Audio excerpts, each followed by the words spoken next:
Sa mga nakapanood na po ng mga naunang part, paki-skip na lang po sa timestamp na ito.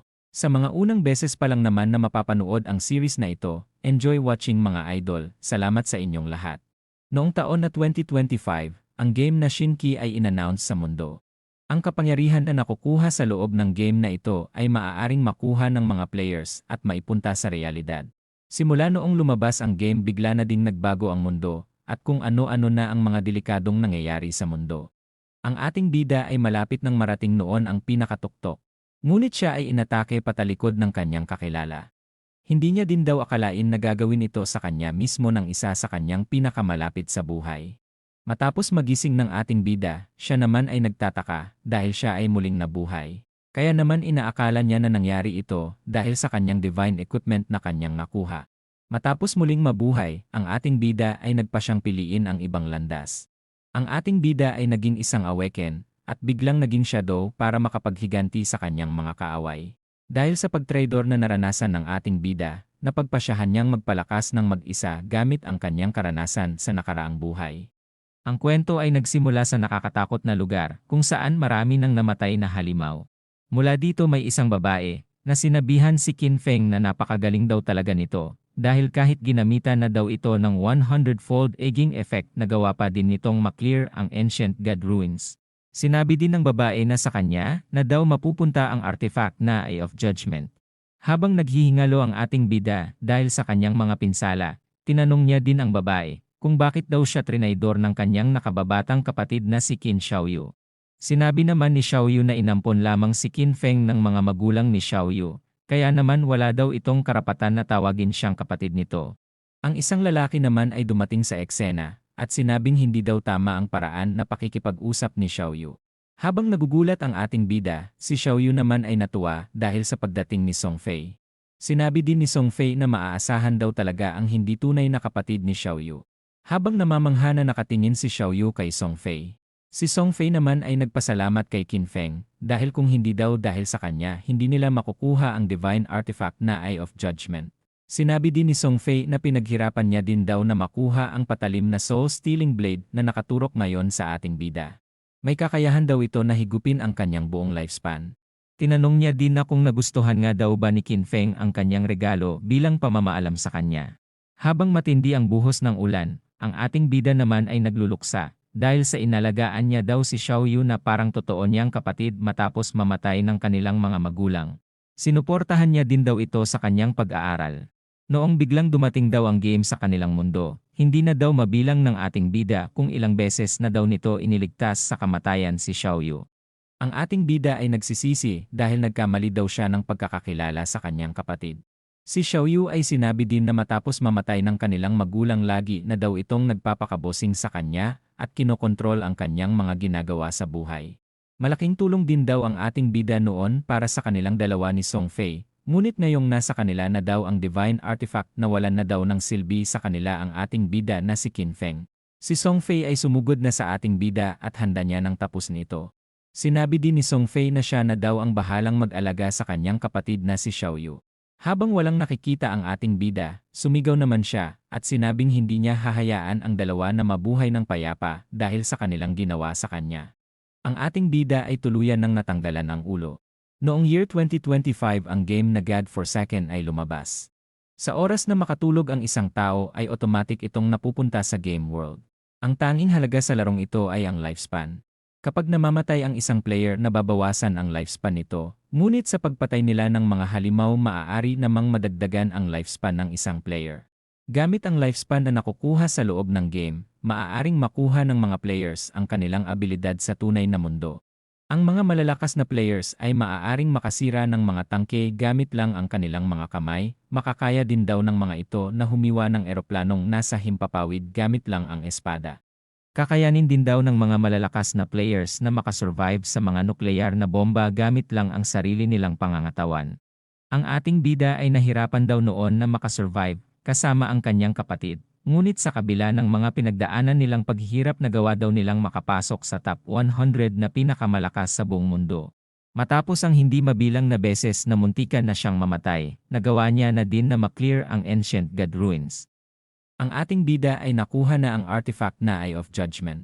Kaya naman kwalipikado na daw siya na makarating sa pinakatuktok.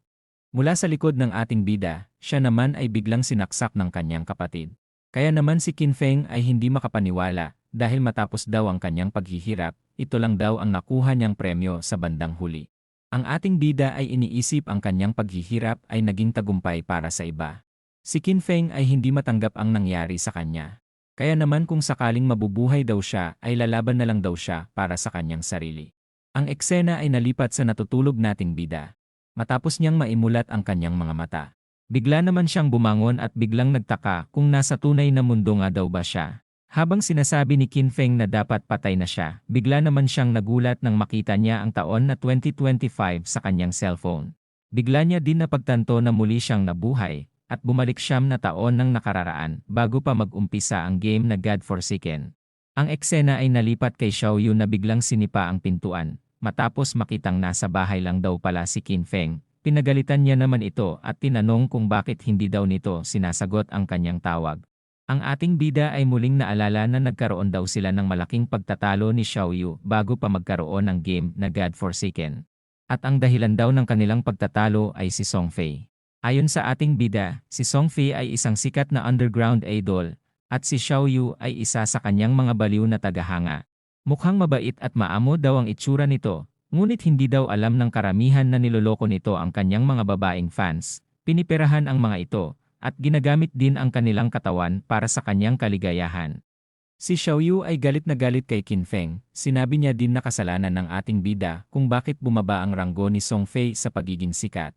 Galit din na humihingi ng pera si Xiaoyu kay Qin Feng para magastos niya daw sa pagpapataas ng ranggo ni Song Fei. Si Xiaoyu ay bigla namang sinampal ng malakas ang ating bida, kaya naman ito ay natumba sa lakas ng sampal. Si Xiaoyu naman ay hindi makapaniwala na sinampal talaga siya ni Qin Feng.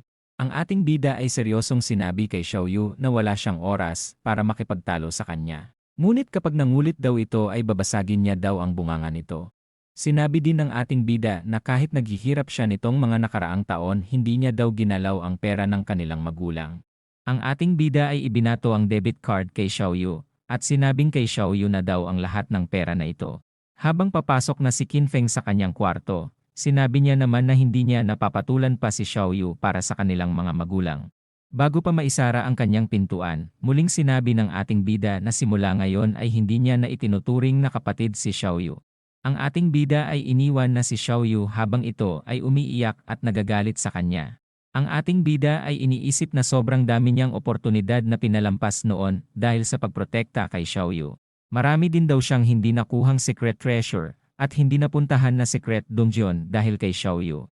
Habang hawak ang sleeping pills at isang baso sa gilid, iniisip ng ating bida na kung gaano nga daw ba kalayo ang kanyang mararating nang wala siyang pabigat na inaalala. Habang iniinom na ang pill, iniisip niya naman na gagamitin niya ang kanyang kaalaman noong nakaraang buhay niya upang maunahan ang lahat ng players. Matapos mailapag ang baso, sinabi naman ni Qin Feng na bahala na daw sa buhay niya si Xiaoyu. Habang seryoso ang ating bida, sinabi naman ni Qin Feng na siya mismo ang papatay kay Song Fei. Ilang sandali pa, ang ating bida ay nalipat sa ibang lugar. Ang ating bida ay sinabing namis niya daw na makabalik sa lugar na ito na tinatawag niyang Career Choice Hall. Natatandaan din ng ating bida na noong unang punta niya dito ay sobrang takot siya. Kaya naman inabot daw siya ng ilang oras bago niya natapos ang kanyang career choice. Sinabi din ni Qin Feng na sa pagkakataong ito ay bibilisan niya na daw ang pagpili sa kanyang career. Habang nakatingin sa isang career, sinabi naman ni Qin Feng na pinili niya daw noon ang warrior class upang maprotektahan si Xiaoyu. Ngunit dahil wala na daw ang pabigat sa kanya na si Xiaoyu, mas mabilis na daw siyang makakapag-clear ng mag-isa. Matapos lumingon sa isang sulok, sinabi naman ng ating bida na kailangan niya daw ng mabilis na mobility at mabilis na reaction time. Ang ating bida ay nakapagdesisyon na at ang pinili niya ngayong pagkakataon ay ang assassin class. Matapos mag-react ng kanyang divine artifact, ang ating bida naman ay nagtaka sa nangyayari. Matapos mag-activate ng Eye of Judgment, ang ating bida naman ay biglang nagugulat. Ayon sa passive ng item, ang ating bida ay makakatanggap daw ng pinakamalakas na rank profession at talent matapos nitong makapasok sa loob ng game. Ang ating bida naman ay napangiti dahil sa bandang huli para sa kanya pa din daw talaga ang divine item na Eye of Judgment. Kahit na naagaw daw ito sa kanya noong nakaraan, gumana pa din daw ito ngayon. Kaya naman mukhang ang item na ito din daw ang dahilan ng kanyang pagkabuhay. Mula sa kawalan biglang lumalabas ang itim na bagay na ikinagulat naman ng ating bida. Kinongrats din bigla ang ating bida matapos nitong makakuha ng isang hidden profession. Matapos ang specialization ng ating bida, sinabi naman ng system na naging shadow na daw si Qin Feng. Ang ating bida ay biglang nagbago ang anyo matapos nitong lumabas sa itim na bagay. Si Qin Feng ay napagtanto na ito na daw pala ang highest hidden profession ng assassin. Napansin din ng ating bida na kakaiba daw ito kumpara sa kanyang ginamit noon na warrior class. Matapos matanggap ang kanyang hidden profession, agad namang naramdaman ng ating bida ang lakas na dumadaloy sa kanya. Si Qin Feng ay sinabi din na may maliit na tsansa lamang na ma-unlock ang pinakamalakas na profession, kaya naman nagtataka ang ating bida kung ano nga daw ba talaga ang nagagawa ng Authority of Judgment. Ang system naman ay ipinaliwanag kay Qin Feng na ito daw ang pinaka-orihinal at pinakalumang primal authority sa buong universe. Ang kapangyarihan din daw nito ay ang malagpasan ang mga patakaran at kautusan. Ang authority din daw ng item na ito ay hindi pwedeng ma-activate ng ating bida hanggat hindi niya pa nakukuha ang divinity. Ngunit ang passive daw ng item na ito ay patuloy daw na gumagana sa ating bida. Sa nakaraang buhay ng ating bida, 7 taon na daw ang game noong may isang player daw ang nagawang makaalis sa Abandoned God Realm at nagawa din daw nitong marating ang Realm of Order. Noong mga panahon na yon nalaman daw ng sangkatauhan ang tungkol sa kapangyarihan ng kautusan. Matapos ang ilang taon wala din daw ang nakakakuha ng kapangyarihan ng kautusan. Ang ating bida ay hindi makapaniwala na sa umpisa pa lang ng game ay nagawa niya ng makuha ang primal authority na kayang lampasan ang kautusan at patakaran. Hanggat kaya niya daw na makaalis sa God's Abandoned Realm, makakarating din daw siya sa Realm of Order. Makukuha daw ng ating bida ang divinity balang araw at magkakaroon ng tsansa na ma-activate ang kanyang hawak na authority. Ang pagpili ng profession ay tapos na, kaya naman oras na para sa ating bida na ilagay ang kanyang alias. Ang ating bida ay sinabi na nanggaling sa shadow ang kanyang profession, kaya naman shadow na lang din ang kanyang ginawang alias. Ang ating bida ay paunti-unti nang ipinupunta ng system sa God's Abandoned Realm. Sinabi din ng system na isang ruined land ang lugar na ito na puno ng hindi mabilang na halimaw, kaya naman lagi daw maging alerto ang ating bida, dahil lagi daw nakahanda ang mga halimaw na tapusin siya. Pinayuhan din siya ng system na kailangan niyang umalis sa town upang pumatay ng mga halimaw at magkaroon ng tradable lifespan. Sinabi din ng system na kapag namatay ang player makakalahati ang lifespan nito, at ang tradable at non-tradable ng player. Matapos mateleport ng ating bida sa lugar, sinabi naman ng system na nasa Shell Town ang ating bida na isang safe zone. Ayon sa system, hindi din daw pwede ang magpatayan sa lugar na ito. Ang ating bida ay napansin ang mga naguguluhan na players kung bakit sila napunta sa lugar na ito. Ang ating bida ay iniisip na hindi magtatagal darating na rin daw ang mga players na madaling matutunan ang larong ito. Iniisip ng ating bida na kung gusto niyang mas makauna sa ibang player, kailangan niya na daw bilisan ang kanyang pagkilos. Habang naglalakad ang ating bida siya ay kapansin-pansin dahil sa sobrang kakaiba ng kasuotan nito. Napansin din nila na may hawak itong patalim, kaya naman iniisip ng ibang players na malamang isa daw itong assassin. Ang ating bida ay may napansin na liwanag sa kanyang harapan. At ang mga players na namatay sa kanilang paglalakbay ay muling nabalik sa town. Napagtanto din ng mga players na maibabalik daw pala sila sa town matapos nilang mamatay. Ang mga players na bumalik ay sinabing napakalakas daw ng mga halimaw. Ang isa naman ay sinabing isang level 1 crawler lang daw ang kanilang nakalaban, ngunit hindi man lang daw nila nakalahati ang buhay nito. Natataranta din ang mga players na ito dahil sa pagkawala ng kalahati ng kanilang lifespan. Habang iniinda pa din ang sakit, tinanong naman ng kasamahan ng babae na si Lizzie kung ano na nga daw ba ang kanilang gagawin. Ang ating bida ay napansin ang sandata ni Lizzie at iniisip na mukhang hidden class din ito. Si Lizzie ay napansin din si Qin Feng, kaya naman lumapit ito at sinabi na mukhang hidden class din daw ang ating bida. Inalok din ni Lizzie na makipagtulungan ang ating bida sa kanila. Hindi din daw nila magawang matalo ang mga halimaw dahil sa lakas ng mga ito. Dahil sa pagkaubos nila kanina may experience na daw sila sa mga halimaw.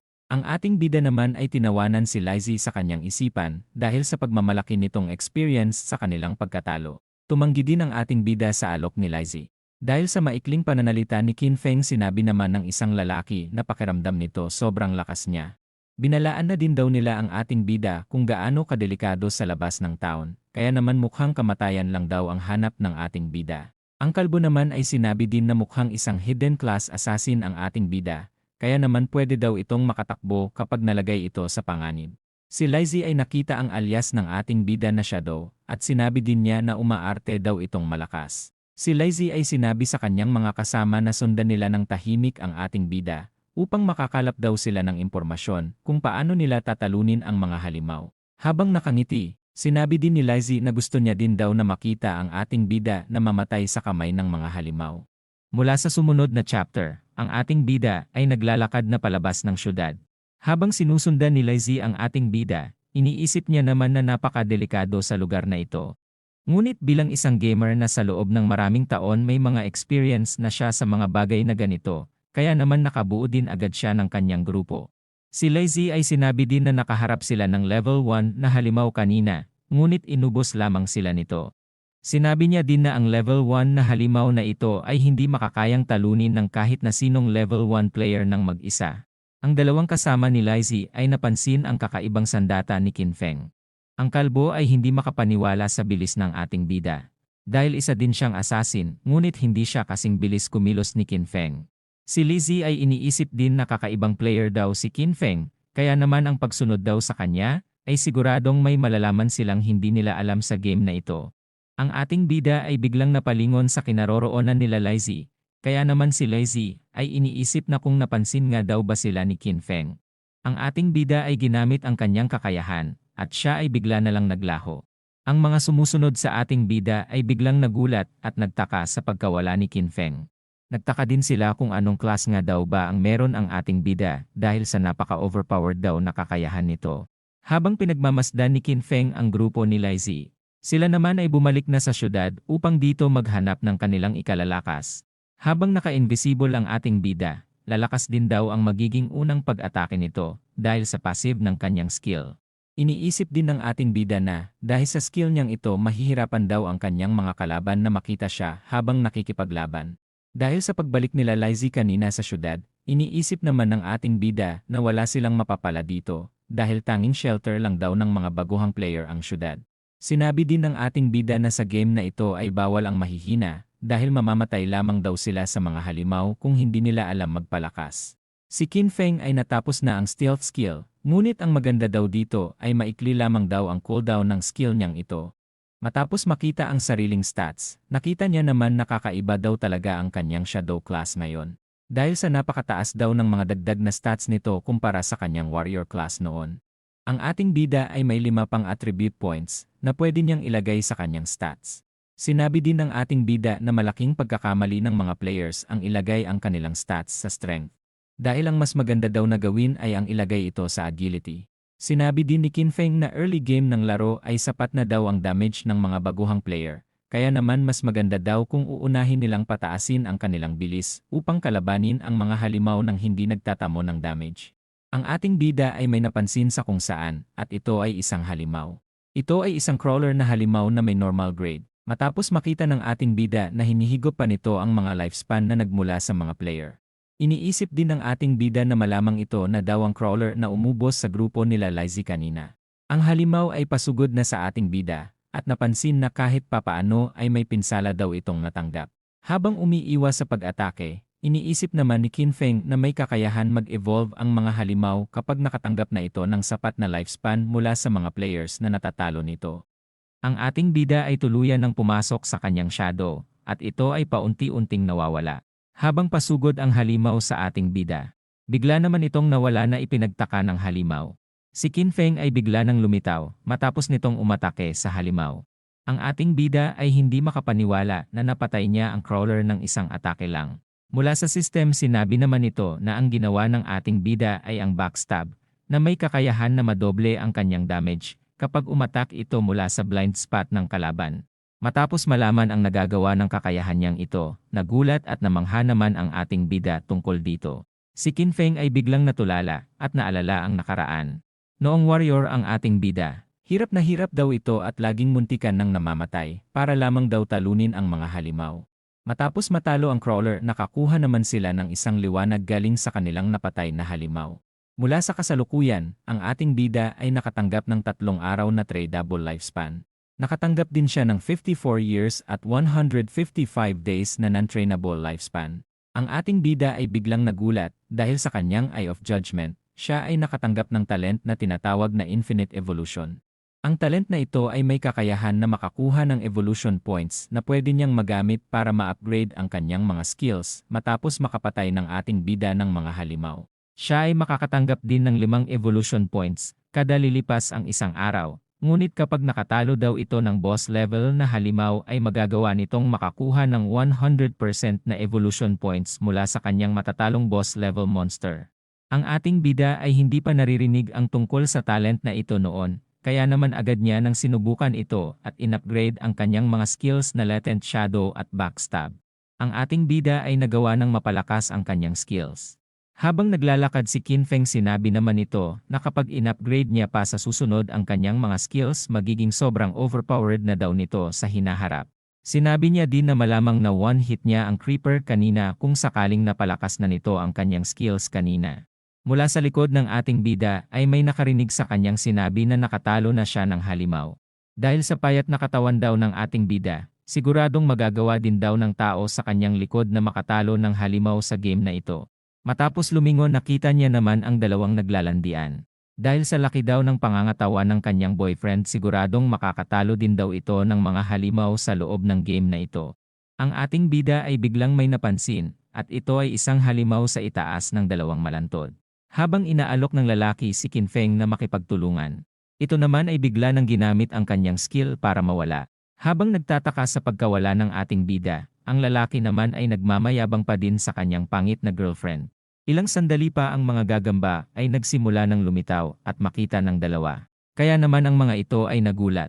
Ang dalawa ay mabilis tinapos ng gagamba sa pamamagitan ng pagdagan sa mga ito. Ang malaking gagamba ay tinatawag na nurse na may rarity na bronze. Ang kasama naman nitong maliliit na gagamba ay isang baby nurse na may rarity na common. Habang naka-invisible si Qin Feng, iniisip niya naman na hindi kayang talunin ng mga baguhan ang halimaw na ito, dumagdag pa daw sa hirap ang mga maliliit na gagamba sa paligid nito. Ang ating bida naman ay bigla nang sumugod habang iniisip na magandang pagkakataon ito para masubukan ang bagong upgrade niyang mga skills. Si Qin Feng ay nagawang matamaan ang ulo ng gagamba, kaya naman nagsimula na itong dumugo. Muling ginamit ng ating bida ang kanyang invisible skill. Habang umiiyak ang gagamba sa sakit ng ataking ginawa ni Qin Feng. Ang ating bida ay kinabahan sa kanyang ginawa dahil maaari daw siyang ma-one-hit kanina ng halimaw. Ngunit dahil sa kanyang nagawang 300 plus damage, bigla naman siyang natuwa. Ang gagamba ay nagsimulang maging bayolente at sinisira ang mga puno sa kanyang paligid. Si Qin Feng naman ay sinabing matalino ang halimaw na ito dahil hindi ito tatayo na lang at walang gagawin habang pinapatay sila. Habang pumupulot ng bato, iniisip niya namang hindi siya pwedeng lumapit sa halimaw dahil sa ginagawang pagwawala nito. Hindi na din daw siya pwedeng lumapit dahil sa mga maliliit na gagambang nakaalerto sa paligid ng malaking gagamba. Matapos makapulot ng bato, iniisip niya naman na magiging malaki ang damage na kanyang magagawa dahil sa mga passive ng kanyang skills. Matapos maghintay sa cooldown ng kanyang Latent Shadow, bigla niya na din binato ang gagamba. Dahil sa pag-break ng kanyang invisibility habang umaatake, nagawa nitong makadamage ng halos 300 damage sa halimaw. Si Qin Feng ay binabalak na batuhin ulit ang gagamba habang hinihintay ang cooldown ng kanyang Latent Shadow. Ilang sandali pa, siya ay umatake na naman sa halimaw. Ang eksena ay nalipat sa syudad kung saan ang system ay naghahanda para i-update ang leaderboard ng game. Dahil ang player na si Shadow ay nagawang matalo ang malaking gagamba, ang leaderboard ay nag-update dahil sa ang kauna-unahang player na nag-level up. Ang mga players ay nagulat sa update ng leaderboard. Ang ibang players ay gusto makilala si Shadow upang magpaturong mag-level up. Ang iba naman ay nagtataka dahil mukhang sinolo kill daw ni Shadow ang halimaw dahil sa mag-isa lang siyang nag-level up sa leaderboard. Ang grupo ni Lazy ay agad nakilala si Shadow. Sinabi din nila na malamang nakatalo ng boss level monster ang ating bida.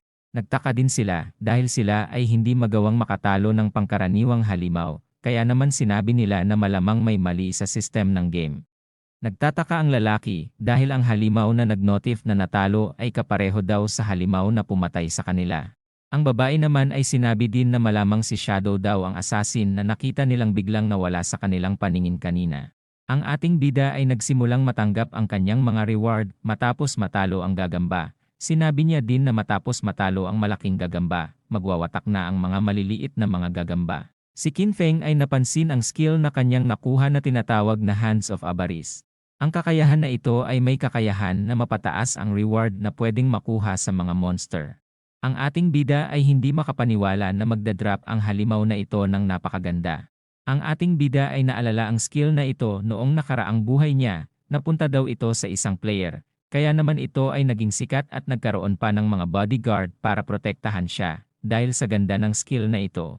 Si Qin Feng ay biglang may naiisip. Plinaplano ng ating bida na gamitin ang Infinite Evolution upang i-upgrade ang skill na ito. Napapaisip din siya kung tataas nga daw ba talaga ang porsyento ng Hands of Avarice dahil sa kanyang naisip na idea. Ang eksena ay nalipat sa totoong mundo. Ang kaibigan ni Xiaoyu ay sinabi na dapat mag-sorry ito sa kanyang kuya dahil sa lumiban ito sa exam kahapon para suportahan si Song Fei.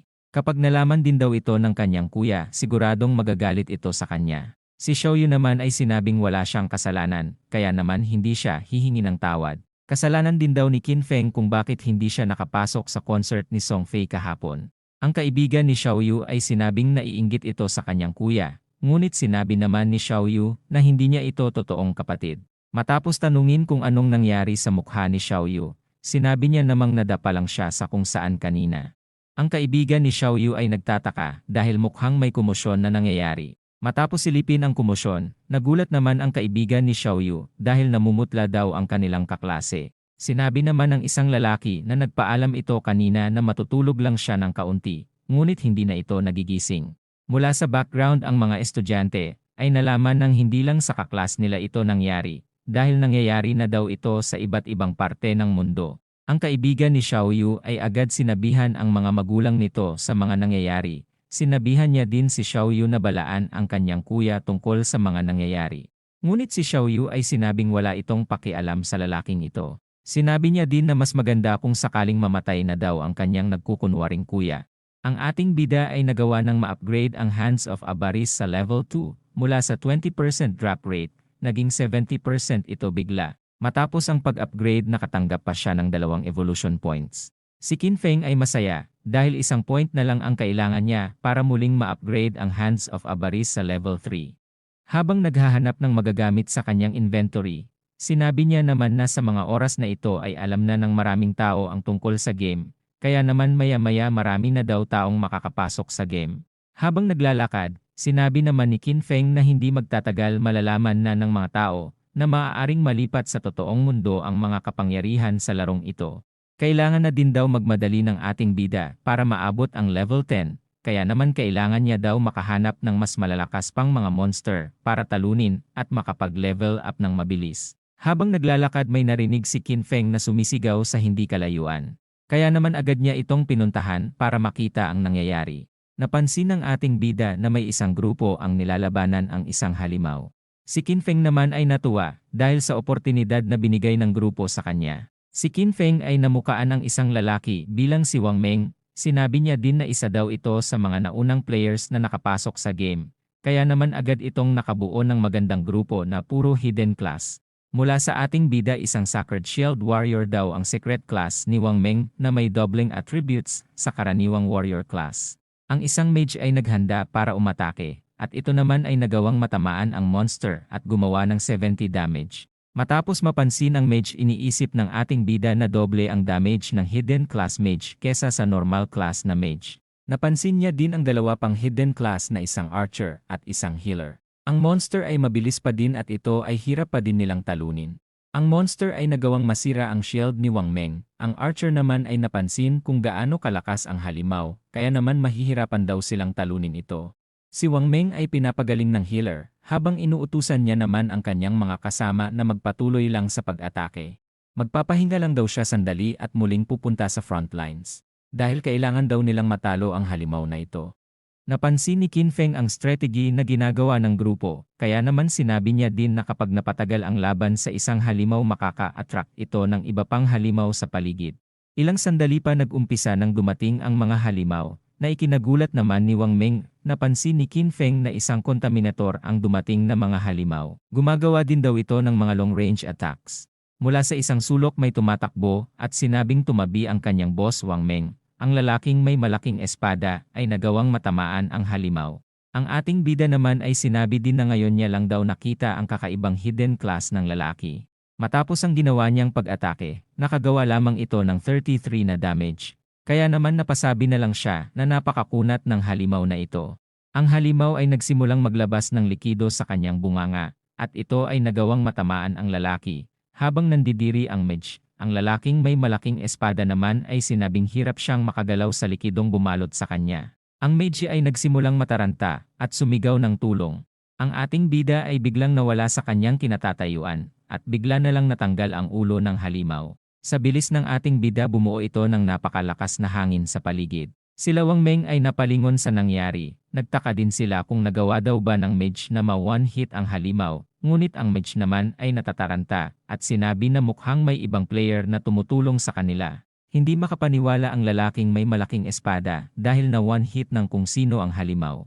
Ilang sandali pa nagawa na naman ng ating bida na mapatay ang monster sa likod ng lalaki. Sa bilis ng pangyayari nagulat ito at nanginig sa hawak niyang espada. Sila ay natataranta dahil hindi nila nakikita kung sino ang gumagawa ng mga pag-atake. Ngunit si Wang Meng naman ay sinabihan na huwag mataranta ang kanyang mga kasama at mag-focus lamang sa laban. Habang patuloy na nanunood ang ating bida sa laban, nakatanggap naman siya ng mga reward dahil sa kanyang mga pinatay na monster.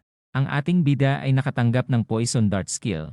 Sinabi niya din na bagay ito sa kanyang class, kaya naman agad niya na itong in-upgrade sa level 2. Si Wang Meng ay tuluyan ng natamaan ng direktang tama. Kaya naman ito ay napasigaw na lang matapos ang ginawa sa kanya ng halimaw. Ang mga kasama niya ay nagulat sa nangyari. Ang healer ay hindi na din daw magawang ma-heal si Wang Meng. Habang naghihingalo, sinabi niya naman na tumakbo na ang kanyang mga kasamahan. Mula sa kawalan may tumamang bagay sa halimaw, at ito ay may damage na 800+. Ang mga kasama ni Wang Meng ay nagulat dahil bigla na lang daw nakalahati ang health points ng monster. Ang pinsala ng halimaw ay nagpapatuloy tumagas ng malakas. Hindi nagtagal ito ay bigla na lang bumagsak at namatay. Ang ating bida ay hindi daw inaasahan ang effect ng kanyang poison dart. Iniisip niya din na kapag sinamahan niya pa ito ng kanyang stealth skill, siguradong mas malakas pa ang magiging damage nito. Ang ating bida ay nakatanggap na naman ng reward sa halimaw na kanyang tinalo. Habang si Wang Meng naman ay hindi pa din makapaniwala sa kanyang nakikita. Ito ay bigla na lamang nawala na kanya namang ipinagtaka. Si Wang Meng ay nagpasalamat sa player na hindi nila nakikita. Ngunit si Qin Feng naman ay sinabing huwag silang magtitiwala ng basta-basta sa mga tao, lalo na dito sa loob ng game. Sila Wang Meng ay nagpakilala at sinabi na kung may kailangan ang ating bida ay pwede niya daw silang lapitan. Habang pinagmamasdan ang grupo, iniisip naman ni Qin Feng na mabuting tao si Wang Meng. Matapos gamitin ang Hand of Arabis, ang ating bida naman ay nakatanggap ng mas madaming reward kesa sa karaniwang nakukuhang reward. Ang ating bida ay sinabi na napakarami niya ng nakuhang gear para sa ibang class, kaya naman babalik siya mamaya sa syudad upang magbenta kapag napuno na ang kanyang bagpak. Sinabi din ni Qin Feng na napakabilis ng kanyang paglakas sa pagkakataong ito, kaya naman humanda na daw si Song Fei kapag nagkasalubong ang landas nilang dalawa. Mula sa sumunod na chapter, ang eksena ay nalipat sa ibang grupo na nilalabanan ang mga monster. Ang isang lalaki ay natataranta at sinabing sobrang dami na ng mga halimaw sa paligid, kaya naman oras na daw para sila ay tumakbo. Habang patuloy nakikipaglaban ang mga players, sila naman ay nagulat dahil sa malaking halimaw na dumating, nagtataka din sila kung ano nga daw bang klaseng halimaw ito. Ang monster ay biglang naglabas ng kung anong bagay sa kanyang katawan. Ito ay nakagawa ng ataking mapaminsala sa mga players, kaya naman sila ay nagsimula ng tumakbo. Dahil sa mga namatay na players nakabalik na din ang mga ito sa syudad. Ang isang lalaki ay nagrereklamo dahil tuwing malapit na daw nilang mapatay ang mga halimaw bigla na lang itong tumatakas. Ang isa naman ay kailangan daw nilang umabot sa level 3 sa game para makalad out, ngunit nagtataka siya kung paano nga daw ba nila magagawa ito. Ang isang player ay planong bumuo ng malaking grupo para talunin ang mga monster, ngunit ang isang player naman ay nakakita daw kanina ng malaking grupo na tinalo ng maraming monster. Kaya naman hindi din daw gagana kahit bumuo pa sila ng maraming bilang ng players. Mula sa background sinabi din ng ibang player na nakikita sila ng grupo na binubuo ng 40 players. Ngunit nagawa silang maubos dahil sa naka-attract lamang ito ng mas marami pang monster sa paligid. Sila Lazy ay muli na namang nakabalik sa syudad gamit ang portal, kaya naman ibig sabihin namatay na naman sila. Mula sa background ang mga players ay nag-aalala dahil kung hindi daw agad sila makakaabot ng level 3 mamamatay daw sa gutom ang totoo nilang katawan sa totoong mundo. Si Lizzie ay nahihirapan na sa larong ito, totoo man o hindi ang larong ito, hindi din daw sila pwedeng mamatay dito. Ang kalbong kasama naman ni Lizzie ay sinabi din na 3 beses na silang namamatay, kaya naman may 10 years na tradable life na lang daw sila. Mula sa leaderboard nakita nila Lizzie na level 3 na si Shadow, kaya naman nagtataka si Lizzie kung paano nagle-level up ng mabilis si Shadow. Iniisip ni Lizzie na may alam na sekretong pamamaraan si Shadow, kaya naman kailangan daw nila itong mahanap upang tulungan silang umabot sa level 3. Si Lizzie ay biglang nagsalita at sinabing bibigyan niya ng reward na 10 milyon sa totoong mundo ang taong makakapagbigay kay Shadow sa kanya. Mula sa ibang lugar, ang ating bida naman ay patuloy na tinatalo ang mga halimaw sa kanyang dinaraanan. Ang ating bida ay nag-focus na i-level up ang kanyang Hands of Arabis, kaya naman nagkaroon na ito ng mala cheat code na stats. Si Qin Feng ay namamangha sa stats ng kanyang skill. Kaya naman balak niya pa itong i-level up pa sa hinaharap. Si Qin Feng ay biglang may napansin, at ito ay ang malaking monster na tinatawag niyang Dam. Ang ating bida ay nakikita na inaabsorb pa nito ang mga buhay ng players. Base sa dami ng inaabsorb nito, sinabi ni Qin Feng na nasa 40 players ang amount nito. Ang ating bida ay minamalas daw sa pagkakataong ito dahil puno na ang kanyang backpack. Minarkahan ni Qin Feng ang lugar sa mapa. Ang ating bida ay bigla ding gumamit ng kanyang skill at sinabing ibebenta niya muna ang laman ng kanyang backpack at babalik sa lugar para tapusin ang monster. Ang eksena ay nalipat sa syudad. Matapos marinig ang offer ni Lizzie na intriga naman ang mga players sa paligid. Ang iba naman ay naiiyak na lang dahil sila ay isang normal na mamamayan lamang daw sila na napunta sa loob ng game. Ang ating bida naman ay bigla na lang lumitaw sa syudad gamit ang kanyang kapangyarihan na ikinagulat naman ng mga players sa paligid. Matapos pindutin ang cell, ang ating bida ay biglang naupo at nag-umpisang magbenta sa mga players. Ang isang player ay nayabangan sa biglaang pagdating ni Qin Feng, habang ang iba naman ay nakita agad ang alias nitong Shadow at napagtantong siya ang top 1 player sa leaderboard.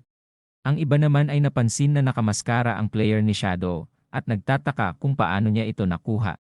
Ang ibang players naman ay sinabi na ang totoong mukha nila sa totoong mundo ay replika din sa game na ito. Ang isang babae naman ay biglang lumapit sa ating bida at tinanong kung magkano ang Ice Cone spell. Sinabi naman ng ating bida na 100 days. Iniisip niya din na ang babaeng ito ay si Grey Rose na kasalukuyang top 11 sa leaderboard. Napansin niya din na nakakuha din ito ng hide face o mascara. Si Grey Rose ay namahalan sa presyo ni Qin Feng. Ngunit ang ating bida ay sinabi ang mga stats nito at sinabing sobrang epektibo nito sa early game ng laro, kaya naman napakamura na daw ng kanyang presyo. Tinanong ni Grey Rose kung pwede itong magbayad ng totoong pera sa totoong mundo. Ngunit ang ating bida naman ay sinabing bumili na lang ito ng tradable lifespan sa ibang player gamit ang kanyang pera sa totoong mundo. Kung wala daw pumayag sa gusto nito, pwede niya naman daw itong i-reserve para sa kanya. Si Grey Rose ay sinabing maghintay lang si Shadow. Tinanong ni Grey Rose ang kanyang mga kasama sa mga sinabi ni Shadow. Ang mga kasamahan niya naman ay pumapayag sa offer ni Shadow dahil gamit ang item na kanilang makukuha magiging epektibo daw ito sa kanilang grupo. Si Grey Rose naman ay sinabing ilipat na nila ang kanilang tradable life sa kanya upang mabili na nila ang item. Ilang sandali pa si Grey Rose ay binili na ang item. Ang ating bida naman ay napansin na puro level 2 na ang grupo ng babae. Malamang nakapatay na daw ang grupong ito ng nasa 30 plus na mga monster. Matapos makabili ni Grey Rose, agad namang dumating si Lizzie at tinawag si Shadow. Sinabi ni Lizzie na bibigyan niya ng 10 milyon si Shadow sa totoong mundo kapag tinulungan siya nitong umabot ng level 3 sa game na ito. Ang mga players naman ay sinasabi na napakaswerte ni Shadow para magkaroon ng pagkakataon magkaroon ng 10 milyon. Ang ating bida naman ay napagtantong ito si Jiang Li, isang leader ng kriminal na grupo sa nakaraan niyang buhay, na kung saan sila din ay nahuli ng mga otoridad. Si Jiang Li ay sinabing presidente ang kanyang tatay sa isang malaking industriya, kaya naman huwag na daw mag-alala si Shadow dahil siguradong babayaran niya daw ito sa totoong mundo. Ang ating bida naman ay iniisip na gawain ni Jiang Li na bumili ng tradable life sa game, ngunit kapag bayaran na kinikidnap daw nito ang mga players para magtrabaho sa kanya, ang mga hindi naman pumapayag ay agad pinapatay. Habang iniisip na isang basura si Jiang Li, sinabi naman niyang hindi siya pumapayag sa offer nito. Si Jiang Li ay muling sinabi na napakalakas ni Shadow sa game na ito, kaya naman pagdating sa totoong mundo ibibigay daw ni Jiang Li ang anumang gustong luho ni Shadow. Ang ating bida ay pinapaalis na si Jiang Li kung hindi daw ito bibili. Iniisip niya din na mawawalan na ng halaga ang pera sa totoong mundo, at ang papalit daw dito ay ang tradable life. Si Jiang Li naman ay biglang nainis, at sinabi na kung nasa totoong mundo lang sila, matagal niya na daw itong naturuan ng leksyon. Ang ating bida naman ay binalaan si Jiang Li na kapag nakarinig pa siya ng anumang salita mula sa kanya, papatayin niya daw ito hanggang maubos ang lifespan nito. Ang mga player sa paligid ay kinilabutan sa sinabi ni Qin Feng lalo na si Jiang Li. Ang grupo ni Jiang Li ay mabilis na ding tumakbo palayo dahil sa takot. Ilang sandali pa nagawa na ng ating bida na mabenta ang kanyang mga items, kaya naman iniisip niyang oras na para bumalik sa halimaw kanina para tapusin ito. Habang nagiging invisible ang ating bida, iniisip niya namang wala pang nakakaalam sa puntong ito, na ang tradable life ay maaaring magamit upang makuha ang kanilang skills sa totoong mundo. Hindi din daw nila alam na ang game na ito ay magiging dahilan para magbago ang kanilang mundong nakasanayan. Ang ating bida ay tuluyan ng nawala, kaya naman nagtaka ang mga tao sa paligid kung saan na napunta si Shadow. Ang ating bida ay iniisip na balang araw mawawalan na ng halaga ang maraming bagay, at ang tanging kalakasan lamang ang magiging basehan ng lahat. Ang eksena ay nalipat sa grupo ni Jiang Li na napagod sa pagtakbo. Si Jiang Li ay naiinis pa din dahil sa ginawa ni Shadow sa kanya. Kaya naman kapag nakabalik na daw sila sa totoong mundo, hahanapin niya daw ito para doon patayin ang ating bida. Mula sa isang sulok, tinawag ng isang lalaki si Jiang Li. Ang lalaking ito ay nagpakilala bilang Mao, at sinabing siya ay level 2 na, may alam din daw siyang paraan para makapagpa-level up ng mabilis. Tinanong niya din kung makukuha niya daw ba talaga ang 10 milyon. Si Jiang Li naman ay tinanong kung anong paraan ang tinutukoy ni Mao. Ang lalaki ay mahinahon namang sinabi na sekreto lang ito, ngunit para kay Jiang Li sasabihin niya ang kanyang sekreto. Sinabi ni Mao na kailangan nilang ilagay sa agility ang kanilang stats. Sa ganitong paraan kapag kinaharap daw nila ang mga crawlers, madali na lang daw nilang maiiwasan ang mga atake nito at matatapos ang monster na ito. Si Jiang Li ay nagulat sa impormasyon at iniisip na nailagay niya na lahat ang kanyang stat points sa strength. Si Jiang Li ay sinabihan na may alam nga daw talaga si Mao, kaya naman agad sinabi ni Jiang Li na oras na para magpa-level up sila. Si Jiang Li ay sinabi din na hindi siya kasing lakas ni Shadow, kaya naman 5 milyon lang daw ang maibibigay niya sa lalaki. Kapag umabot na din daw siya sa level 3, sa kanya na lang daw babayaran ang lalaki sa totoong mundo. Si Mao naman ay pumayag sa offer, at sinabing isang baliw si Shadow dahil sa pagtanggi ng napakagandang offer ni Jiang Li. Ang eksena ay nalipat sa ating bida. Napansin niya din na nag-evolve na ang monster sa silver rank, napansin niya din na hindi pa ito, tapos makonsumo ang mga life ng players, kaya naman pwede pa daw itong mag-evolve sa gold rank. Ang ating bida ay iniisip na kailangan niya pang maghintay ng 8 oras para maging gold rank ang halimaw, ngunit ang ating bida ay tinatamad daw para maghintay. Kaya naman nag-umpisa na siyang tapusin ang kalaban. Dahil sa passive ng kanyang skill ang halimaw ay patuloy na nagtatamo ng damage. Ang ating bida ay agad ginamit ang kanyang shadow sneak. Habang naghahanda ang halimaw para umatake, iniisip naman ng ating bida na medyo mataas na daw ang health points ng silver rank na monster. Ang halimaw ay naghahanda para sa isang energy ball. Ang energy ball ay nagsimulang maglabas ng mga enerhiya, at ito ay gumagawa ng malawakang pinsala sa paligid. Matapos maiwasan ang pag-atake ng halimaw, si Qin Feng naman ay iniisip na kaya siyang ma-one-hit ng kalaban sa kanyang kasalukuyang health points. Ang halimaw ay nagpatuloy na umatake sa kanyang paligid. Habang umiiwas sa mga pag-atake, iniisip ng ating bida na hintayin muna ang cooldown ng kanyang invisible skill. Ang ating bida ay nagpatuloy ng sumugod, at siya ay nakagawa ng 600 plus damage gamit ang kanyang skill. Habang patuloy na nababawasan ang health points ng halimaw. Ito naman ay bigla na lang tumakbo palayo sa ating bida. Iniisip ng ating bida na malapit niya nang maubos ang health points ng halimaw, kaya naman nag-umpisa na itong tumakas. Sa bilis ng ating bida nagawa niya namang maabutan ang monster at tuluyan na itong tinapos. Si Qin Feng ay nakuha na ang kanyang mga rewards matapos matalo ang monster. Masaya din ang ating bida at hindi makapaniwalang nag-level up siya ng 2 beses sa pagtapos ng monster na ito. Si Qin Feng ay nagawa din na makakuha ng 4 na evolution points. Gamit ang Hands of Avarice ng ating bida, nagkaroon muli siya ng bonus reward. Ang ating bida ay nagpasalamat sa tinapos niyang halimaw dahil sa mga nakuha niyang rewards mula dito. Dahil sa pinagandang passive ng Hand of Avarice, si Qin Feng ay nagawa ding makakuha ng gold rank na reward. Ang ating bida ay nagrereklamo dahil sa kanyang bagpak na malapit na namang mapuno. Kaya naman iniisip niya na sana may storage ring siyang makuha sa mga reward na ito.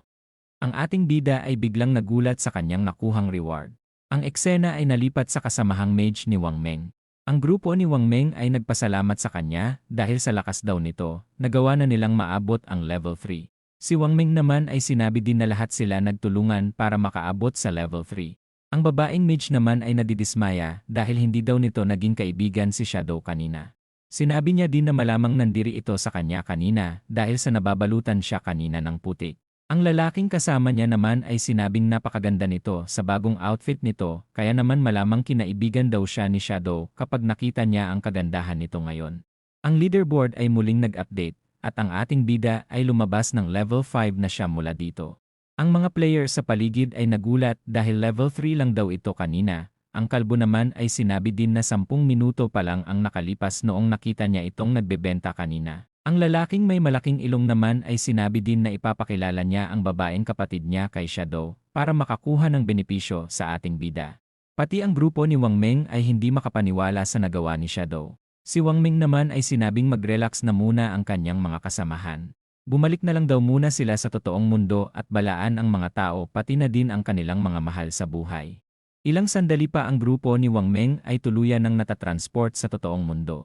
Si Wang Meng ay tuluyan ng nagising, mula sa isang sulok may mga nagbabantay sa kanya. Mula sa background pinatawag nila ang kanilang kapitan, dahil sa paggising ni Wang Meng, ang mga kasamahan ni Wang Meng ay nag-alala sa nangyayari sa kanya, dahil bigla na lamang daw itong hindi magising at namumutla. Si Wang Meng naman ay balak sabihin ang kanyang nadiskubre tungkol sa game, kaya naman pinatawag niya ang lahat ng kanyang kasamahan para sa sasabihin niyang impormasyon. Mula sa bagong chapter, nag-umpisa ang eksena sa police station. Si Wang Meng ay kwento ang tungkol sa game at sa nabuo niyang grupo. Sinabi niya din ang tungkol sa muntikang pagkaubos ng kanyang grupo at ang pagligtas sa kanila ni Shadow. Nabanggit niya din ang tungkol sa kung gaano ito kabilis mag-level up. Nagtaka ang isang lalaki kung paano umakyat ng 2 level si Shadow, kaya naman ang hinala ni Wang Meng ay nakapatay ito ng boss level na monster. Ang isang pulis naman ay nagtaka kung bakit hindi pa bumabalik sa totoong mundo si Shadow matapos nitong umabot sa level 3.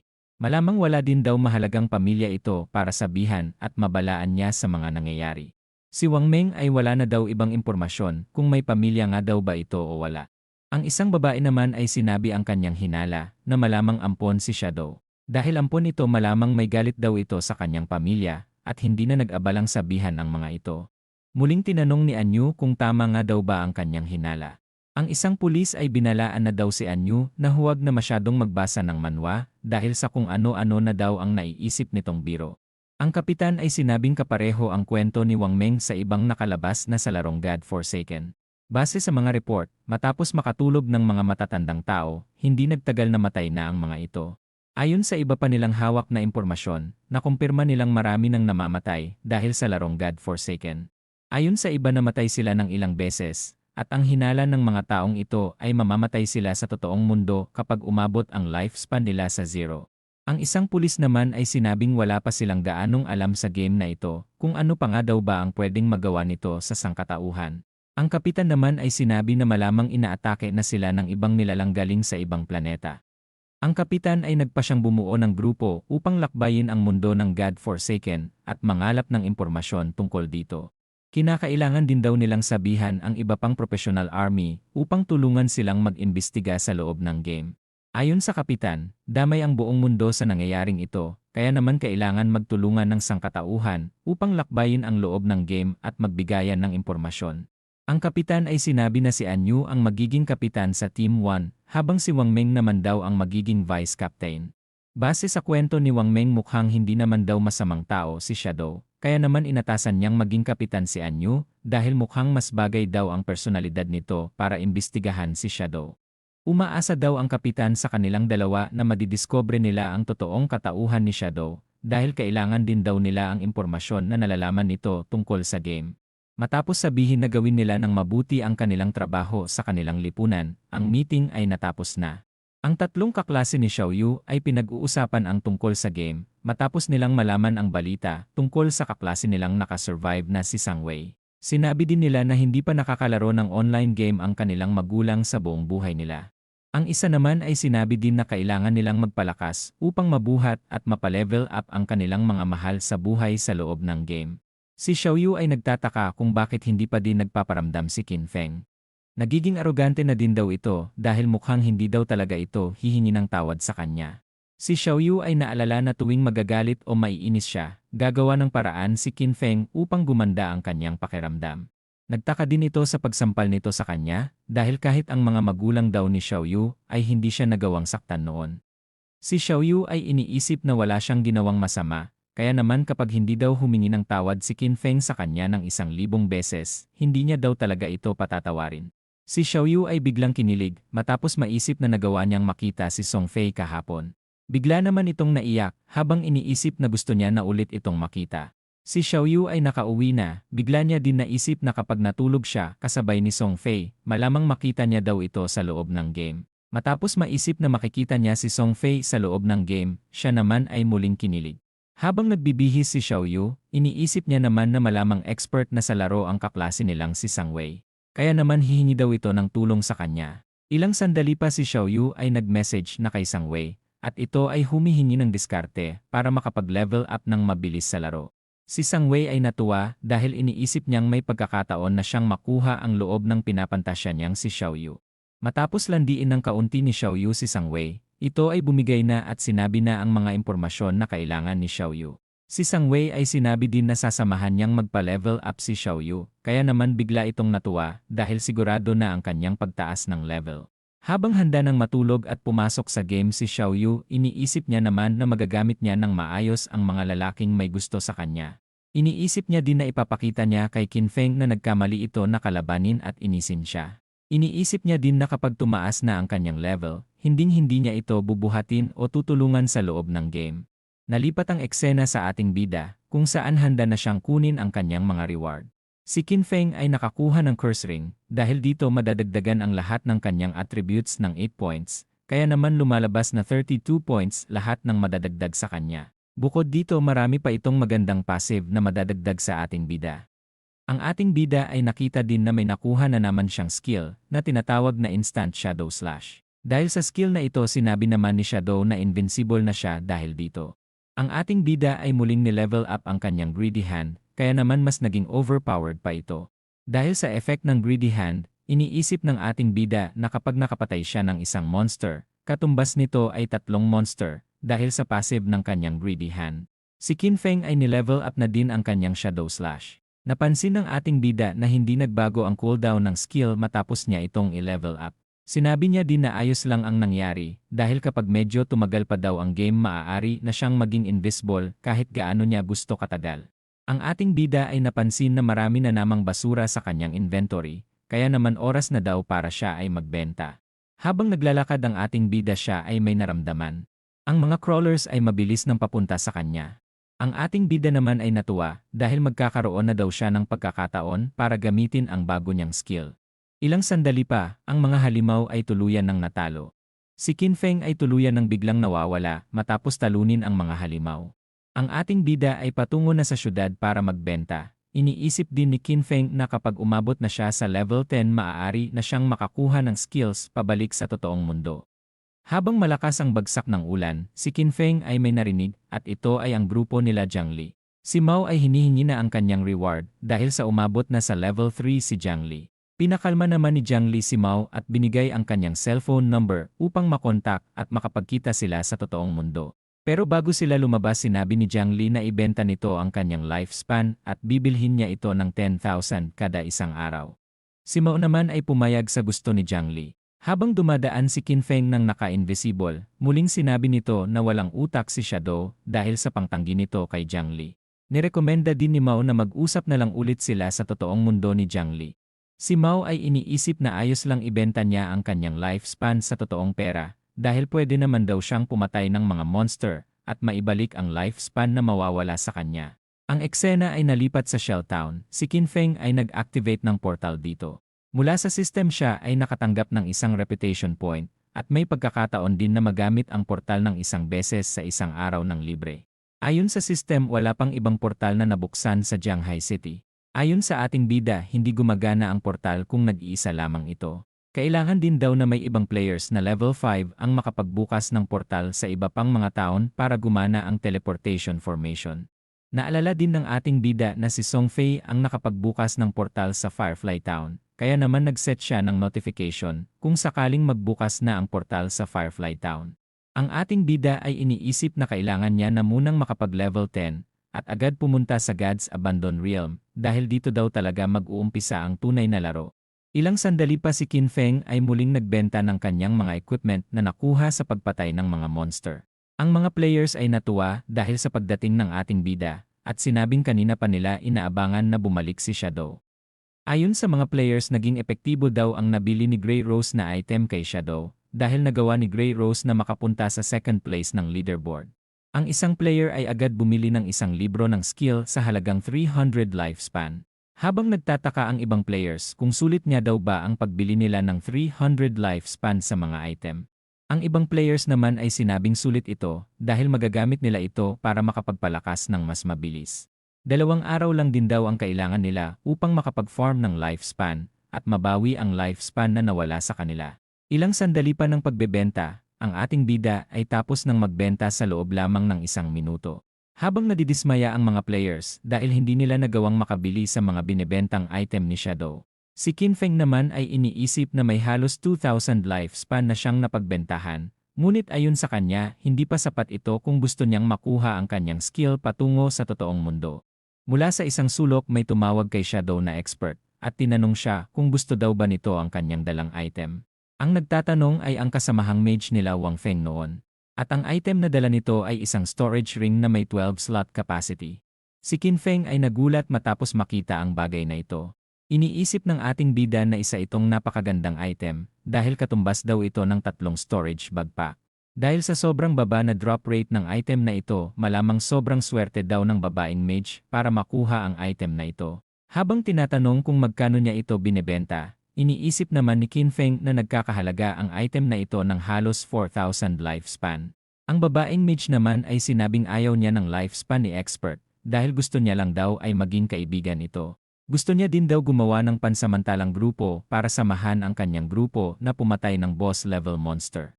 Si Qin Feng ay pumayag sa offer ng babaeng mage na may player name na Black Plum Big Plum.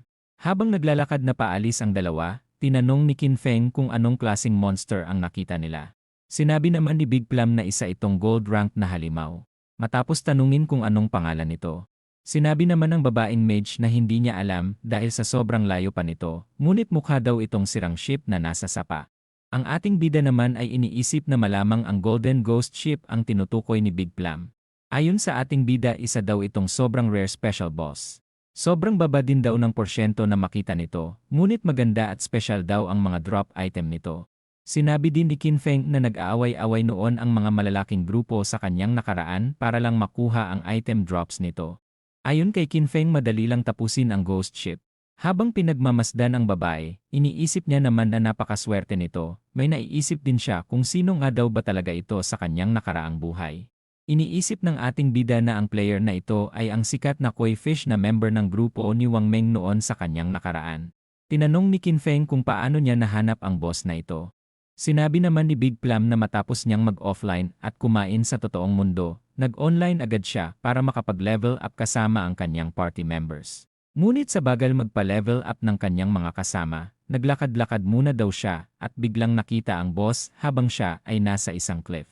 Ang ating bida ay iniisip at inaakalang isang chismis lang ang tungkol sa pampaswerte ng grupo nila Wang Meng, ngunit dahil sa swerte ni Big Plum, iniisip niya naman totoo daw pala ang chismis. Si Big Plum ay nahuling kakaiba ang tingin ni Shadow sa kanya, kaya naman tinanong niya ito kung bakit tumitingin ang ating bida sa kanya ng kakaiba. Matapos sabihin na wala siyang dahilan sa kanyang pagtitig, sa likod naman nila ay may kalbong lalaking sumusunod. Habang sinasabi ng isang lalaki na bibigyan niya ng magandang buhay ang kanyang mga kasama, bigla namang dumating ang kalbong sumusunod kanina sa ating bida. Sinabi niya din sa kanyang boss na may lalaking nagdala ng magandang babae palabas ng town. Ang lalaki naman ay sinabi na malamang magtsutsuptsakan ang dalawa, kaya naman sinabi ng boss na sundan nila ang mga ito. Habang naglalakad, sinabi naman ni Qin Feng na tutulong siya, ngunit ang item drops ay mapupunta sa kanya. Kapag may item din daw na para kay Big Plum na nagustuhan niya, ibibigay niya ito ng libre. Sinabi ni Big Plum na kung paano naman daw ang kanyang mga kasamahan. Sinabi ng ating bida na halos lahat ng class ay meron sa grupo nila, kaya naman kung bibigyan niya silang lahat wala na daw siyang makukuha. Muling sinabi ni Big Plum na may isang request na lang siya. Matapos tanungin ni Qin Feng kung ano ito, sinabi niya naman na gusto niya sanang bentahan ni Shadow ang kanyang grupo ng mga equipment ng may discount. Ang ating bida ay pumayag sa sinabi nito. Sinabi din ni Big Plum na hintayin nila sila Wang Meng na makapag-online bago tumuloy sa boss. Nagtataka din siya kung saan nga daw ba sila pupunta. Kaya naman sinabi ng ating bida na pupunta na sila sa boss para tapusin ito. Si Big Plum ay nagulat sa sinabi ng ating bida. Si Big Plum ay nag-aalala dahil isang assassin at mage lang silang dalawa. Kaya naman hindi niya daw kayang mag-tank para sa kanya. Si Qin Feng naman ay muling sinabi na siya lang ang lalaban sa monster, habang si Big Plum naman daw ay manuod na lang sa ligtas na lugar. Si Big Plum ay mas lalong nagulat, iniisip niya din na alam niya ng malakas ang ating bida, ngunit hindi siya makapaniwala na kakayanin nito na masolo kill ang gold rank na boss. Ang ating bida ay biglang nawala ng walang paalam, kaya naman nagtataka si Big Plum kung saan nagpunta si Shadow. Napansin ng grupo na biglang nawala ang lalaki, kaya naman inakala nilang pinagtripan nito ang babae at iniwan mag-isa sa gitna ng kagubatan. Ang mga manyakol ay biglang binalak na puntahan ang magandang babae para pagsamantalahan ito. Ngunit ang ating bida ay naka-invisible at inaabangan ang grupo ng manyakol. Ilang sandali pa, ang ating bida ay ginamit ang kanyang isang skill para ubusin ang grupo. Matapos tapusin ang mga player siya ay nakatanggap ng lifespan. Ngunit sa unti nang nakuha niyang lifespan sa kanila, sinabi niya naman na parang pumatay lang siya ng dalawang mahinang monster. Matapos biglang lumitaw sa tabi ni Big Plum, nagulat ang babae at tinanong kung saan nga daw ba nanggaling ang ating bida. Sinabi naman ni Qin Feng na tinapos niya lang ang mga taong sumusunod sa kanila at nagbabalak ng masama. Si Big Plum ay inakalang umihi daw ito o kaya tumay kung saan. Tinanong niya din si Shadow kung tumay daw ba ito habang invisible, magiging invisible din daw ba ang lalabas na tayo sa kanya. Dahil sa puro kalokohan na tanong at pinagsasabi ni Big Plum, ang ating bida naman ay minadali na siyang pumunta sa boss. Ang eksena ay nalipat sa syudad kung saan si Xiaoyu ay bagong dating sa game. Ang mga tao sa paligid ay napansin ang baguhan sa laro na si Xiaoyu, habang siya naman ay namamangha sa experience na ibinibigay ng game sa kanya. Siya ay nakakuha din ng hidden class, mukhang malakas din daw ang kanyang class, na malamang makatulong din daw ito kay Song Fei. Naisip niya din kung nasa loob na nga din daw ba ng game si Song Fei. Naalala niya din si Qin Feng na hindi na nagpaparamdam sa kanya, kaya naman kapag dumating daw na nangailangan ito ng tulong, hindi niya daw ito tutulungan. Mula sa rankings napansin naman ni Xiaoyu ang top 1 na si Shadow na isa ng level 6 player. Naalala niya din ang pagmamayabang ni Sang Wei na isa siyang malakas na player, ngunit matapos niyang malaman ang tungkol kay Shadow gusto niya namang malaman kung paano niya nga daw ba ito makikita upang makahingi ng tulong sa kanya. Ang grupo ni Wang Meng ay hindi malaman kung nasaan na nga daw ba ang isa nilang kasamahan. Dahil sa hindi nila mahintay ang kanilang kasamahan, tinanong ni Wang Meng ang kanyang mga kasama kung anong gagawin nila. Sinabi naman nilang hindi nila kakayanin nang wala silang healer, dahil hindi naman daw sila katulad ni Shadow na kayang mag-solo, kaya naman kailangan na muna daw nilang maghanap ng ibang player na isang healer. Ang grupo ni Wang Meng ay napalingon matapos may tumawag sa kanila. Matapos marinig na kailangan nila ng healer, si Xiaoyu naman ay nagpakilala sa kanila, at sinabing isa daw siyang healer na may hidden class na life sacrifice. Ang eksena ay nalipat kay Shadow at Big Plum sa isang matarik na bangin. Matapos makita ang monster, agad naman nakumpirma ni Shadow na isa nga daw talaga itong golden ship. Ang ating bida ay biglang nawala at sinabing mag-ingat si Big Plum sa mga mang-aambush na agad niya namang sinang-ayunan. Matapos lumapag ni Shadow sa eksena, bigla naman itong naging violent domain, ngunit ayon sa kanya hindi naman daw ito masyadong big deal. Ang level 5 na special monster na golden ship na may gold rank ay may time limit pang natitira na 45 minutes. Si Shadow naman ay iniisip na sapat na daw ang oras na ito para matalo niya ang boss. Ang ating bida ay biglang kumilos ng napakabilis at gumawa ng napakaraming paghiwa sa halimaw. Matapos magtamo ng madaming damage, patuloy namang umaatake si Shadow sa kalaban. Ang ating bida ay inatake din ang kampanilya na nasa bangka ng halimaw. Ayon kay Shadow ang kampanilya daw ang kahinaan ng monster na ito. Habang gumagawa ng pag-atake ang halimaw, pinaliwanag naman ng ating bida na umaatake daw ang monster na ito ng AOE attack matapos atakihin ang kahinaan nito. Si Shadow ay madali lang na iniwasan ang mga pag-atake dahil sa kanyang mataas na agility. Ang monster ay naglabas din ng isang dosenang halimaw na may silver rank. Pinaliwanag din ni Shadow na kada 3 minuto ay naglalabas ng isang dosenang skeletons ang Golden Ship, kaya naman habang tumatagal mas mahihirapan daw ang grupo na talunin ang Ghost Ship. Dahil sa naka-invisible ang ating bida, hindi siya makikita ng mga ito, at kinakailangan niya na lang daw ang maghanap ng tamang anggulo para umatake. Ilang sandali pa, siya ay nakahanap ng tamang pagkakataon para ubusin sila. Mula sa itaas nakikita ni Big Plum ang lahat ng nangyayari. Namamangha at nagugulat din siya dahil napakabilis na talo ng ating bida ang mga kalaban at wala na itong nagawa para makatama sa kanya. Si Shadow ay sinabihan ang babae na Little Black dahil mamamatay na muna daw siya sa ngayon na ikinagulat naman marinig ni Big Plum. Matapos ipaalala na Big Plum ang kanyang alias sa game, nagtaka naman siya kung paano mamamatay si Shadow dahil siya naman daw ang may kalamangan sa kanilang laban. Ang grupo na manyakol na pinatay ni Shadow kanina ay hinahanap si Big Plum sa pag-aakalang ito ang pumatay sa kanila kanina. Ang isang tauhan niya naman ay nakita na daw ang babae habang pinapanood nito si Shadow na kinakalaban ang isang boss. Habang naghahandang umatake ang monster, iniisip naman ni Shadow na isa daw ito sa dahilan kung bakit mahirap talunin ang Golden Ship dahil sa gumagawa daw ito ng malawakang pag-atake kapag umabot na ng kalahati ang health points nito. Dahil sa malawakang pag-atake na hindi niya maiiwasan hindi siya makakagalaw ng 5 segundo. Si Big Plum ay nagugulat matapos niyang makita si Shadow na hindi makagalaw. Matapos matamaan ng atake, agad namang namatay si Shadow. Dahil sa nangyari nawalan siya ng lifespan na tradable at non-tradable. Ang grupo ng mga kupal ay dumating na, tinawanan din nila ang pagkamatay ni Shadow dahil sa naging arogante daw ito para soluhin na labanan ang gold rank na boss. Ang leader ng mga kupal ay sinabing sugudin na nila ang Ghost Ship habang kinukuha niya naman daw ang lifespan na nahulog ni Shadow. Ang grupo ng kupal ay biglang nakakita ng matinding liwanag. Ilang sandali pa, nagulat ang grupo dahil sa bigla na lang silang napunta sa syudad, hindi din sila makapaniwala na natalo agad sila ng monster. Nagtaka din sila na kung paano nga daw ba nakalahati ni Shadow ang health points ng halimaw mag-isa. Ang leader naman ng grupo ay nagmamadaling bumalik sa Ghost Ship dahil hindi siya naniniwalang natalo agad siya ng halimaw ng napakadali. Si Shadow ay mabilis nakabalik sa eksena, nagtaka din siya dahil sa nakita niyang dumami ang lifespan sa paligid. Tinanong niya si Big Plum kung bakit may napakarami ng lifespan sa paligid, kaya naman sinabi niyang may grupo kanina na sumugod sa Ghost Ship, ngunit mabilis naman daw silang pinatay ng halimaw.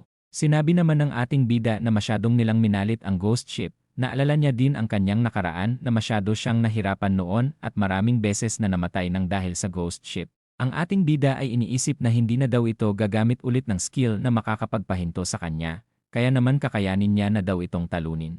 Gamit ang kanyang pangmalayuan na skill, natamaan niya ang kampanilya ng Golden Ship. Habang gumagawa na naman ng pag-atake, si Shadow naman ay kumilos na naman ng mabilis habang naka-invisible. Ang grupo ng kupal ay muli na namang dumating at nakita ang labanan na nangyayari. Sinabi din nila na pagkakataon na nila ito para talunin ang halimaw at si Shadow. Napansin ni Big Plum ang mga kupal na mukhang balak daw agawan sa kill si Shadow, kaya naman kailangan niya daw gumawa ng paraan. Ang mage na si Big Plum ay nagkakas ng skill, at ito naman ay nagawang matamaan ang mga kalaban. Habang nagtataka ang leader sa kung sino ang umatake, nakita naman nila si Big Plum sa hindi kalayuan. Ang leader ay galit na galit sa ginawa ni Big Plum, kaya naman habang hinahabol siya ng leader, sumisigaw naman ito ng tulong habang kumakaripas sa pagtakbo. Mula sa isang sulok ay may nanunood sa mga nangyayari, at ito ay panibagong grupo na naman na nag-aabang sa mga mangyayari. Habang kumikilos ng mabilis, siya ay napahinto at iniisip na mahirap pa din daw para sa kanya para talunin ang Ghost Ship na ito kahit na isa pa lang daw itong level 5. Dahil sa napatagal ang laban nilang dalawa, iniisip naman ni Shadow na malamang marami na daw ang players na nagmamasid sa paligid. Ang ating bida ay napansin ang grupo na humahabol kay Big Plum, at ang grupo na nagmamasid sa kabilang dulo ng sapa na mukhang naghihintay daw na mapatay niya ang halimaw at agawan siya ng mga drop item. Ilang sandali pa, ang ating bida ay natalo na ang Ghost Ship at nakatanggap na din ng mga rewards dahil dito. Ang ating bida ay bigla na namang nag-invisible matapos matalo ang Ghost Ship. Dahil sa nagawa ni Shadow, ito ay binalita ng system sa buong game na siya ang kauna-unahang player na nakatalo ng gold rank na boss monster. Kasabay nito nakatanggap na din siya ng 3 reputation points. Ang mga players ay namangha sa nagawa ni Shadow, habang ang iba naman ay may pagdududa pa din sa ating bida na kung malakas nga daw ba talaga siya. Si Wang Meng ay namangha sa ginagawa ni Shadow, ngunit nagtataka din siya dahil bakit nga daw ba napakalayo ng agwat nilang dalawa sa lakas. Si Xiaoyu naman ay binabalak na mahanap si Shadow para masamahan siya nito sa pagpapa-level up at para makita na din daw si Song Fei at matulungan ito gamit ang kanyang lakas. Ang mga drop item ay hindi pa din kinukuha ng ating bida. Ang leader ng kabilang grupo ay napansin ang gustong mangyari ni Shadow, kaya naman sinabihan niya ang kanyang kasama na gumamit ng skill para mahanap ang ating bida. Ang isang player ay naghanda para umatake, at ito naman ay nagpakawala ng ibon na gawa sa skill. Habang lumilipad sa himpapawid ang ibon, sinabi naman ng ating bida na may anti-invisibility daw pala ang kabilang grupo, ngunit dahil sa mababa pa ang level ng skill ng kanyang kalaban, siya naman ay may napakataas ng level ng invisibility skill, kaya naman hindi daw siya makikita ng mga kalaban. Ang grupo ay sinabi na mukhang umalis na daw ang ating bida matapos nitong makita sila. Ang isa naman ay sinabing matalino si Shadow dahil daw sa ginawa nitong pagtakas mula sa kanila. Ang grupo ay papunta na sa item drop, sinabi din nila na kailangan nilang manatili ng 5 minuto sa item drop upang makuha at mapasa kanila daw ang mga item na ito ng tuluyan. Habang masayang naghihintay ang mga kupal, sila naman ay bigla ng pinaghihiwa ni Shadow. Dahil sa kanyang pagpatay sa mga ito, muli na namang madadagdagan ang kanyang lifespan. Ang kanyang greedy hand ay binalak niyang gamitin bago kunin ang mga item drop sa paligid. Gamit ang kanyang napaka-overpowered na greedy hand, siya ay kinuha na ang mga lifespan at ito naman ay naging triple ng dapat niyang makuha. Ang ating bida ay nakakuha din ng item na kampanilya ng Ghost Ship. Dahil sa ganda ng stats nito, iniisip niya namang napakaganda nito dahil sa napaka-convenient daw nito para sa kanya. Ang ating bida ay napalingon sa kung saan, habang naririnig niya naman sa kung saan si Big Plum na sumisigaw ng tulong. Si Shadow ay sinusundan ang mga pagsigaw ni Big Plum, habang siya naman ay nagawa ng matrap ng mga manyakol at handa na siyang pagsamantalahan. Siya ay napansin ang malalim na bangin sa kanyang likod. Siya din ay biglang nagpahulog sa bangin na ikinagulat naman ng mga kupal. Habang patuloy siyang nahuhulog, siya naman ay nagtamo ng matinding damage matapos nitong bumagsak ng malala. Dahil sa ginawa ni Big Plum, sinabi naman ng leader na kabaliwan ang ginawa nito.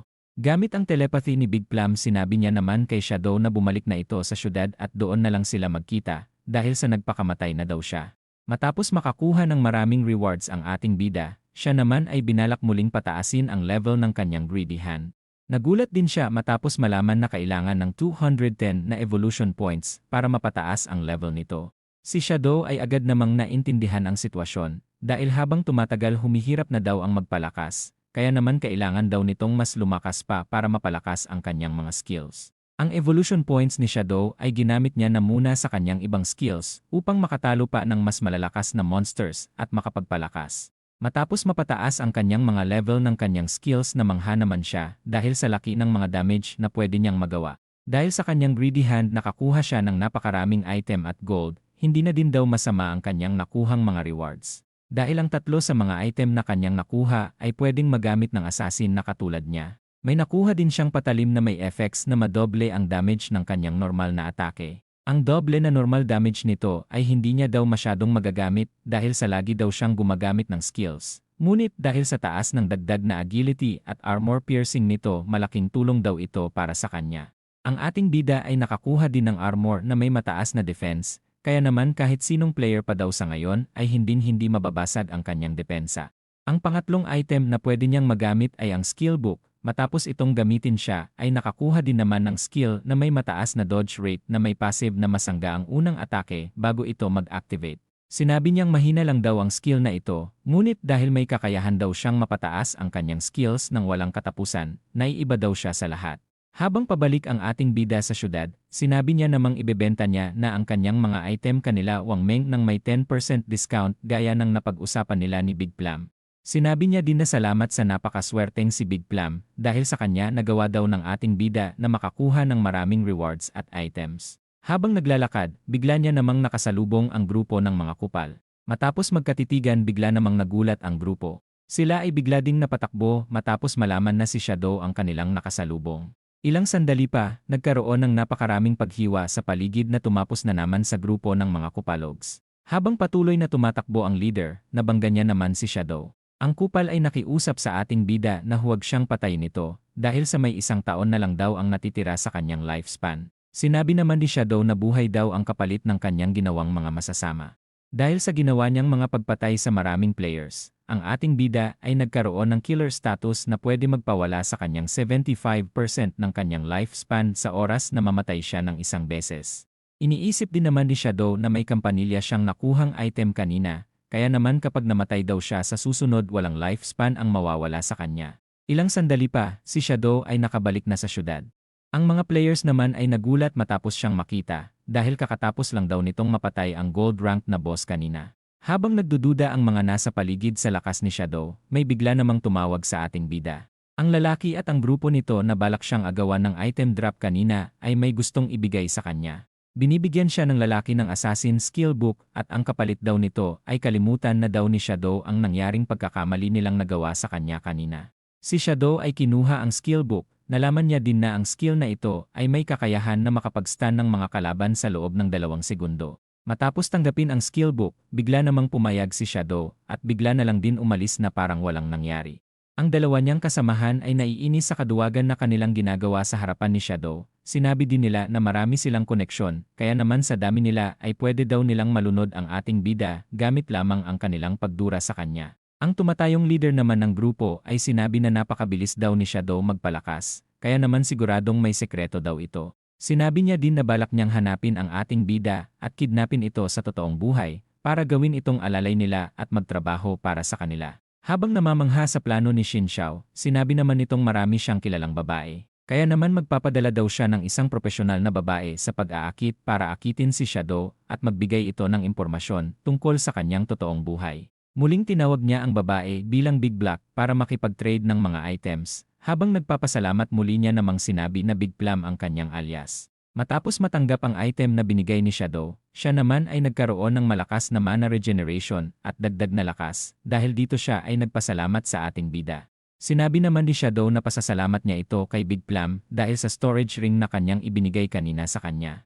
Si Big Plum ay masaya sa kanyang narinig na sinabi ng ating bida. Sinabi niya din kay Shadow na may nakita siya na parang kuweba noong tumalon siya sa bangin kanina. Kaya naman tinanong niya ang ating bida na kung interesado nga daw ba siya. Dahil mukhang entrance sa ruins daw ang kuweba na kanyang nakita. Ang ating bida ay nagulat sa kanyang kalooban dahil sa napakaswerte daw talaga ni Big Plum. Iniisip niya din na sulit ang pakikipagkaibigan sa kanya. Malamang hindi din daw nito sinabi ang impormasyon kung hindi niya ito binigyan ng gold items. Ang ating bida ay sinabi din na gusto niya na munang makita sila Wang Meng para bentahan ito ng mga item bago sila pumunta sa ruins.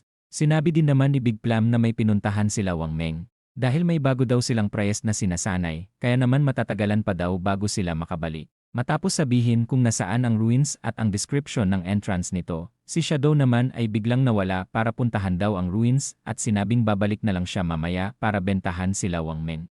Si Shadow ay mabilis na tumatakbo papunta sa ruins, habang iniisip na hindi niya na kailangan pang pumunta sa kung saan-saan para makapag-level 10 dahil sa ruins na ito.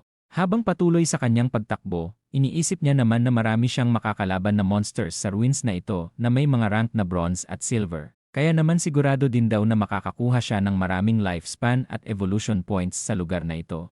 Ang ating bida ay nakarating na sa lokasyon na tinutukoy ni Big Plum.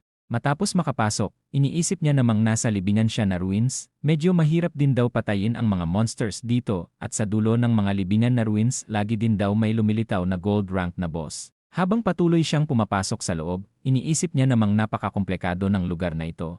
Matapos maklear ang dungeon na ito, makakatanggap din daw siya ng isang special item o kaya naman isang skill book. Matapos makita ang mga nasa pader, nalaman niya namang nasa Temple of Fate siya. Habang iniisip na pareho ang pinagmulan nito sa Eye of Judgment, bigla naman siyang nakarinig ng mga sumisigaw ng kakaiba mula sa hindi kalayuan. Mula sa gitna ng kagubatan, si Wang Meng ay dumedepensa habang siya naman ay inaatake ng isang monster. Matapos siyang mapatalsik ng halimaw, bigla namang sinabihan ng isang lalaki si Xiaoyu na pagalingin agad si Wang Meng. Habang kinakabahan, si Xiaoyu naman ay sinabing hindi niya alam ang kanyang gagawin. Ang monster ay mabilis na kumilos at pumunta sa kinaroroonan ng dalawa, habang sinasabi ng lalaki na gamitin ni Xiaoyu ang kanyang skills. Siya naman ay biglang napaluhod ay napaiyak na lang sa matinding takot. Ilang sandali pa, ang grupo ni Wang Meng ay tuluyan ng nabalik sa syudad. Mula sa isang gilid naman tinawag sila ni Big Plum at sinabing may pinuntahan sandali si Shadow. Kaya naman hindi pa daw sila makakabili ng mga item na dala nito.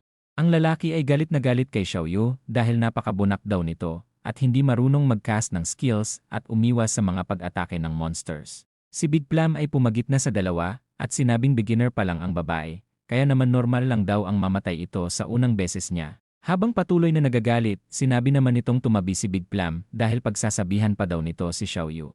Ang isang kasamahan naman nila ay sinabing hindi lang sila isang beses namatay dahil 3 beses na daw silang namamatay ng paulit-ulit.